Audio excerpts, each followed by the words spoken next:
Brigadier Venu Nair, ഇപ്പോൾ ഹിസ്ബുള്ളയെ നിരായുധീകരിക്കാതെ വെടിനിർത്തൽ ധാരണക്കില്ല എന്നാണ് ഇസ്രയേൽ വിദേശകാര്യമന്ത്രി ഇന്ന് വ്യക്തമാക്കിയിരിക്കുന്നത്.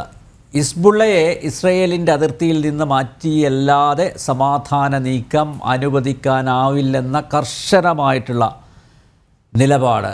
പക്ഷേ ഹിസ്ബുള്ളയും വിട്ടുകൊടുക്കാൻ തയ്യാറായിട്ടില്ല. കരയുദ്ധം വന്നാൽ അതിനെ നേരിടും എന്ന ശക്തമായിട്ടുള്ള നിലപാട് ഹിസ്ബുള്ളയും സ്വീകരിച്ചിട്ടുണ്ട്. ഇതെങ്ങോട്ടേക്കാണ് കാര്യങ്ങൾ നീങ്ങുന്നത്?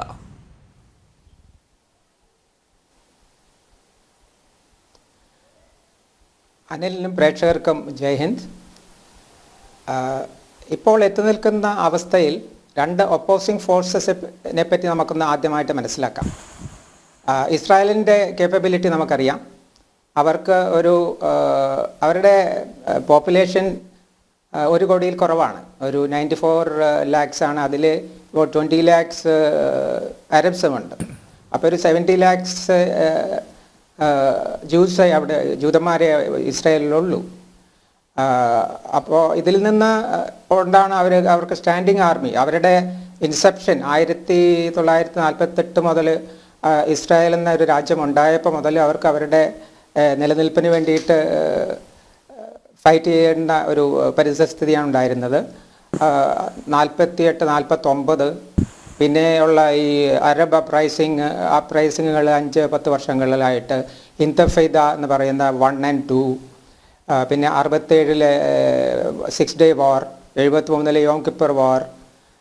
അത് കഴിഞ്ഞിട്ട് ഒരു 2006-ലാണ് ലെബനൻ വിട്ട് ഇസ്രായേൽ ഇങ്ങോട്ട് പിന്മാറുന്നത്. അത് കഴിഞ്ഞിട്ട് ഒരു 5 യുദ്ധങ്ങൾ ഹിസ്ബുള്ളയും ആയിട്ട് ഉണ്ടായിട്ടുണ്ട്.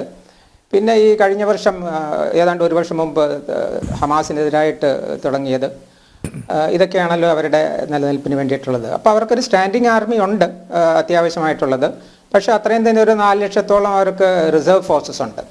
അപ്പോൾ അവരുടെ ഇക്കണോമിക് ആക്ടിവിറ്റിക്കും എല്ലാവർക്കും വേണ്ടിയിട്ട് അതേ പൗരന്മാരാണല്ലോ ചെയ്യുന്നത്. അവരുടെ ഒരു കോൺസ്ക്രിപ്റ്റ് ആർമിയാണുള്ളത്. 17 മുതൽ 49 വയസ്സ് വരെയുള്ള ആളുകളെയാണ് അവർ ആർമിയിൽ എടുക്കുന്നത്. അതിൽ അവർക്ക് 3 to 4 years ആണ് സർവീസ് ഉണ്ടാവുന്നത്. പിന്നെ അത് കഴിഞ്ഞ് ഈ ഹെഡ് ക്വാർട്ടേഴ്സിനെ അതിൻ്റെ കൺട്രോളിങ് വളരെ കുറച്ച് ഹയർ സം അഡ്മിനിസ്ട്രേറ്റീവ് ഓഫീസേഴ്സ്, പിന്നെ അതിൻ്റെ 1-2 കമാൻഡേഴ്സിനും വെച്ചിട്ട് ബാക്കി എല്ലാവരെയും ഡീമൊബിലൈസ് ചെയ്യുകയാണ് അവർ ചെയ്യാറുള്ളത്. ഇപ്പോൾ നടക്കുന്നത് എമർജൻസി ആണല്ലോ. എമർജൻസിയിലാണ് ഇപ്പോൾ ഇസ്രായേൽ. അപ്പോൾ അവർക്ക് അതിൻ്റെ ആവശ്യമനുസരിച്ച് മൊബിലൈസ് ചെയ്യാനുള്ള കഴിവും അതിനുള്ള ഇക്കണോമിക് ബജറ്റും എല്ലാം ഗവൺമെൻറ് നൽകുന്നുണ്ട്. അപ്പോൾ അവരുടെ one of the most technical ആർമിയാണെന്ന് ഇപ്പോൾ അവർ സ്ഥാപിച്ചുകൊണ്ടിരിക്കുകയാണല്ലോ. അതിനെപ്പറ്റി ഞാൻ പിന്നെ വരാം. ഇനിയിപ്പോൾ ഹിസ്ബുള്ളയെ പറ്റി നോക്കാം. ഹിസ്ബുള്ള ഇപ്പോൾ ഇവിടെ പറഞ്ഞതുപോലെ ഷിയ ഒരു സംഘടനയാണ്. അതുപോലെ തന്നെ അവിടെ ഈ ഒരു 31% ആണെന്നാണ് ഞാൻ മനസ്സിലാക്കിയത്. ഷിയകളുണ്ട് 32%. അതോടൊപ്പം തന്നെയുള്ള സുന്നികളും ഉണ്ട്. ക്രിസ്ത്യൻസ് ആണ് മെജോറിറ്റി ഉണ്ടായിരുന്നത്. Actually at one point in time Christians majority സ്ഥലമായിരുന്നു അത്. അതെങ്ങനെ ഈ ഒരു ജനസംഖ്യ കൺവെർഷൻ വന്നു എന്നുള്ളതൊക്കെ അവിടെ പാലസ്തീൻ റെഫ്യൂജീസ് ചെന്നിട്ട് പിന്നെ അവരുടെ വർധനയൊക്കെ കൊണ്ടാണ് ഇങ്ങനെ ഉണ്ടാകുന്നത്. അപ്പോൾ അന്നാണ് ഈ ഒരു പ്രസിഡന്റ് ക്രിസ്ത്യൻ ആയിരിക്കണം. Prime minister should be from Sunni and speaker from Sunni, അങ്ങനെയാണല്ലോ പറഞ്ഞിരിക്കുന്നത്. പക്ഷേ as on today we must understand അവിടെ പ്രസിഡന്റ് ഇപ്പോൾ ഇല്ല. പ്രൈം മിനിസ്റ്ററാണ് കാര്യങ്ങൾ സംഘടിപ്പിക്കുന്നത്. പിന്നെ ഹിസ്ബുള്ള അവിടെ ഈ ഷിയകൾ 8 ഡിസ്ട്രിക്റ്റാണ് ലെബനനുള്ളത്. അതിൽ സൗത്ത് ലെബനനിലും പിന്നെ വേറൊരു ഡിസ്ട്രിക്റ്റിലുമാണ് ഈ സുന്നി മെജോറിറ്റി ഉള്ളത്. അപ്പോൾ ഇസ്രായേൽ ആൻഡ് ലെബനൻ്റെ ഈ അതിർത്തിയെ റെഫർ ചെയ്യുന്നത് ബ്ലൂ ലൈൻ എന്നാണ്. ഈ ബ്ലൂ ലൈനിൻ്റെ തൊട്ട് വടക്ക് വശമുള്ള ഡിസ്ട്രിക്റ്റിൽ ഹിസ്ബുള്ള ആണ് അവിടെ ഡോമിനേറ്റ് ചെയ്യുന്നത്. അപ്പോൾ ഈ ഇറാൻ്റെ പ്രോക്സികളായിട്ടാണല്ലോ Hezbollah, Hamas or Houthi, all 3 H's ആണ്. നമുക്കെല്ലാവർക്കും അറിയാം.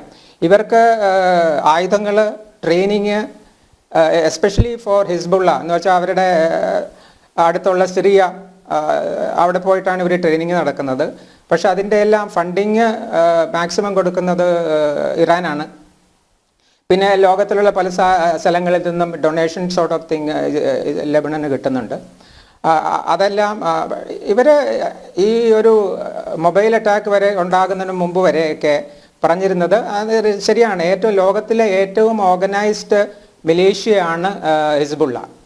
അവരെ ആർക്കും കുറച്ച് കാണാൻ കഴിയില്ല. അങ്ങനെ ആ കാഴ്ചപ്പാട് തന്നെയാണ് ഇസ്രായേൽ ഡിഫൻസ് ഫോഴ്സസിനുമുള്ളത്. എന്താണെന്ന് വെച്ചാൽ അവർ ഒരു ലൈറ്റ് ഇൻഫൻട്രി ആർമിയാണ് അവർ. അവർക്ക് ഈ പറഞ്ഞ പോലെ ടാങ്ക് ഇല്ല. ടാങ്ക് അവർക്കുള്ളത് അവർ സിറിയയിലാണ് വെച്ചിരിക്കുന്നത്. സിറിയയാണ് അതിന് മെയിൻറ്റെയിൻ ചെയ്യുന്നത്. ഇവിടെ കൊണ്ടുവന്ന that will be exposed and it will go in the first strike. അതുകൊണ്ട് ലെബനൻ ഏരിയയിൽ അവർ വയ്ക്കുന്നില്ല. പിന്നെ അവർ ഈ ഇസ്രായേലി IDF വരുകയാണെങ്കിൽ അവരെ എതിർക്കാൻ വേണ്ടിയിട്ട് ആൻറ്റി ടാങ്ക് വെപ്പൺസിൽ അവർക്ക് നല്ല ലേറ്റസ്റ്റ് വെപ്പൺസ് അവരുടെ കയ്യിലുണ്ട്. പിന്നെ ലോങ് റേഞ്ച് റോക്കറ്റ്സ് ആണ് അവരുള്ളത്. ഇപ്പോൾ നസറുള്ള പറഞ്ഞത് അവരുടെ കയ്യിൽ ഏതാണ്ട് 1.2 lakhs വരെ പല റേഞ്ചസിലുള്ള റോക്കറ്റ് ആൻഡ് മിസൈൽസ് ഉണ്ട്. അതിൽ കൂടുതലും ഷോർട്ട് റേഞ്ചിലുള്ളത് 122 mm നമ്മുടെ ഗ്രാഡ് 21 പോലുള്ള ഇതിൽ റോക്കറ്റുകളാണ്. മിസൈലുകളുണ്ട് അവരുടെ കയ്യിൽ. ഈവൻ ബാലിസ്റ്റിക് മിസൈൽ ഉണ്ടെന്നാണ് നമ്മൾ മനസ്സിലാക്കുന്നത്. അപ്പോൾ ഈ റോക്കറ്റ് മിസൈൽ ഫോഴ്സസ് ആണ് അവരുടെ മെയിൻ സ്റ്റേ. പിന്നെ anti tank guns, anti tank equipment, ലോകത്തിലെ ഏറ്റവും നല്ല ആൻറ്റി ടാങ്ക് എക്വിപ്മെൻറ്റ് അവരുടെ കയ്യിലുണ്ട്. അത് ഇസ്രായേലിനും അറിയാം. അവരുടെ ചില സംഘർഷങ്ങളിൽ മെർക്കാവയെ പുറകിൽ നിന്ന് അറ്റാക്ക് ചെയ്ത് പല കാഷ്വാലിറ്റികളുമാരുണ്ടാക്കുന്നുണ്ട്. മെർക്കാവ എന്ന് പറഞ്ഞ ഒരു ഹൈലി കേപ്പബിൾ ടാങ്ക് സിസ്റ്റമാണ് അത് ഇസ്രായേലിൻ്റെ കയ്യിലുള്ളത്. അപ്പോൾ പിന്നെ അതിൻ്റെ ഡീസെൻട്രലൈസ്ഡ് ഡിപ്ലോയ്മെൻ്റ് ആണ് ഇവർക്കുള്ളത്. അവർക്ക് എന്ന് വെച്ചാൽ നമ്മുടെ പാകിസ്ഥാനും ഇന്ത്യയും ഉള്ള പോലെ, ഇല്ലെങ്കിൽ നമ്മൾ രാജസ്ഥാനിൽ നമ്മുടെ ഒരിഞ്ച് പോലും നമുക്ക് വിട്ടുകൊടുക്കാൻ പറ്റില്ല. അതുകൊണ്ട് നമുക്ക് നോട്ട്സ് ഉണ്ട്, DCB ഉണ്ട്, അങ്ങനെയുള്ള കാര്യങ്ങളിൽ. അപ്പോൾ ഈ സാറ്റലൈറ്റ് സിസ്റ്റമിൽ നിന്ന് നമ്മുടെ ഡിപ്ലോയ്മെൻറ്റ് എല്ലാവർക്കും മനസ്സിലാക്കാൻ പറ്റും. എന്നാൽ പിന്നെ അത് കൺവെൻഷണൽ ഒരു യുദ്ധമാണ് സാധാരണ രാജ്യങ്ങൾ തമ്മിലുണ്ടാകുന്നത്. എസ്പെഷ്യലി നമ്മളും പാകിസ്ഥാനുമായിട്ട്, ഇല്ലെങ്കിൽ ലഡാക്കിൽ ചൈനയും നമ്മളുമായിട്ടൊക്കെ ഉണ്ടാകുന്നത് കൺവെൻഷണൽ യുദ്ധമായിരിക്കും. അപ്പോൾ ആരെവിടെ എന്നുള്ളത് പിന്നെ ഒരിഞ്ച് പോലും വിട്ടുകൊടുക്കാൻ പറ്റില്ല. അപ്പോൾ അതിൻ്റെ ദ ഡിസൈൻ ഓഫ് വാർ, നമ്മുടെ യുദ്ധത്തിനുള്ള തന്ത്രങ്ങൾ മാറും. ഇവരെവിടെയാണെന്നുള്ളത് ഹിസ്ബുള്ള എവിടെയാണെന്നുള്ളത് ഇസ്രായേൽ ഫോഴ്സസ് അറിയരുത്. പിന്നെ ഇസ്രായേൽ വന്നാൽ അവരുടെ ആംബുഷ്, അവരുടെ ടാക്ടിക്സ് എന്ന് പറഞ്ഞാൽ ആംബുഷാണ്. ഈ പറഞ്ഞ പോലെ exchange of rockets and missiles കൊണ്ട് നമ്മൾ ഇപ്പോൾ കാണുന്നതാണല്ലോ. 8th October onwards they are firing intermittently into the cities of or the neighboring areas of northern Israel. അപ്പോൾ അവരുടെ കേപ്പബിലിറ്റി നല്ലപോലെ ഉണ്ട്. പിന്നെ അവർ ഒരു തുറന്ന യുദ്ധത്തിന് തയ്യാറാകുമോ ഇല്ലയോ എന്നുള്ളതാണ്. അപ്പോൾ അവരുടെ സേ ആണുള്ളത്. ഇപ്പോൾ വേറൊരു കാര്യം ഞാൻ വിട്ടുപോയത്, ഈ ലെബനൻ ആർമി ഈസ് എ അപ്പോളജിസ്റ്റിക് ആർമിയാണ്. അവർക്ക് ഒരു ആർമി എന്ന് പറയാൻ അവരുടെ വിൻറ്റേജ് എക്യുപ്മെൻ്റ് ആണ് അവരുടെ കയ്യിലുള്ളത്. അവരുടെ പൈസ ഇല്ല എന്തെങ്കിലും മോഡേണൈസേഷന് വേണമെങ്കിൽ. ഇറാൻ്റെ പൈസ കൂടുതലും ഹിസ്ബുള്ളയ്ക്കാണല്ലോ പോകുന്നത്. ബിക്കോസ് ദാറ്റ് ഈസ് അവരും ഷിയയാണ്, ഹിസ്ബുള്ളയും ഷിയയാണ്. അപ്പോൾ അവരെ ഒരു നല്ല പിന്നെ അവരുടെ ട്രെയിനിങ് ഞാൻ പറഞ്ഞ പോലെ ഇറാനിയൻ റിപ്പബ്ലിക് ഗാർഡ് കോർ ആണ് അവരുടെ ട്രെയിനിങ് ചെയ്യുന്നത്. അവരുടെ ഒരു സ്പെഷ്യൽ ഫോഴ്സസ് ടൈപ്പാണിത്. അവരുടെ സെലക്ഷൻ ഓഫ് റിക്രൂട്ട്സ് ഭയങ്കര സ്ട്രിഞ്ചൻ്റ് ആണ്. അവരുടെ ട്രെയിനിങ് വളരെ ടഫാണ്.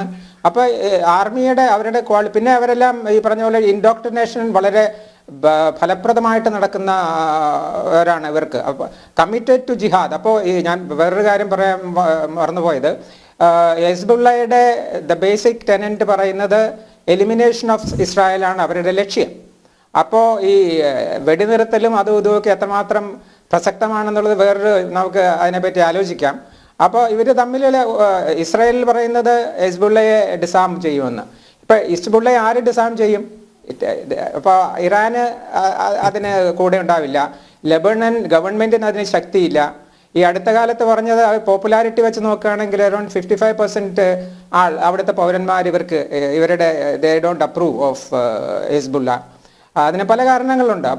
പക്ഷേ അവർ മിലിറ്ററി വൈസ് അവർ ട്രെയിൻഡ് ആണ്, എക്വിപ്ഡ് ആണ്. പിന്നെ അവരുടെ ഡിപ്ലോയ്മെൻറ്റ് അവരുടെ